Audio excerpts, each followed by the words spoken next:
Au Bénin, la déclaration de patrimoine est un devoir des autorités politiques au début et à la fin de l'exercice de leurs fonctions. Les personnalités qui doivent se soumettre à cette disposition légale sont entre autres les membres du gouvernement, les députés, les membres des institutions de la République, les hauts fonctionnaires de l'État ou les élus locaux.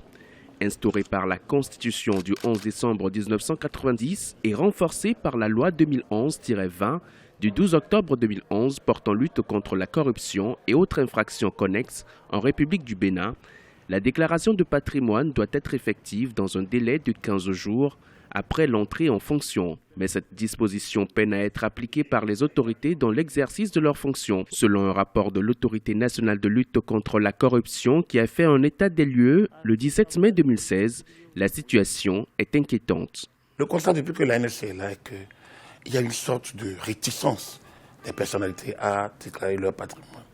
Or, le régime actuel est un régime même de discrétion de déclaration. Ce n'est pas un régime de publicité autour de la déclaration. C'est un régime de discrétion puisque personne ne sait ce que vous déclarez. C'est déposé, scellé à la Cour suprême et vous avez un récépissé. Mais les gens ont du mal à les déclarer. Au niveau du gouvernement, des gouvernements, depuis 3 ans, oui, à un moment donné, avec la pression de l'exécutif, beaucoup l'ont fait, mais ils le font à l'entrée, ils ne le font pas à la sortie. Dans le dernier gouvernement de l'ex-président de la République, Boni Yayi, seulement 16 ministres sur 28 ont déclaré leur patrimoine à la fin de l'exercice de leurs fonctions.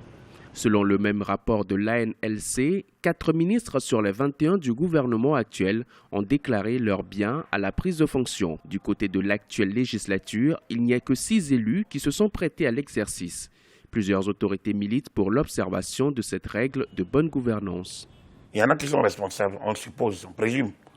Il y en a, c'est peut-être l'oubli, on va leur rappeler.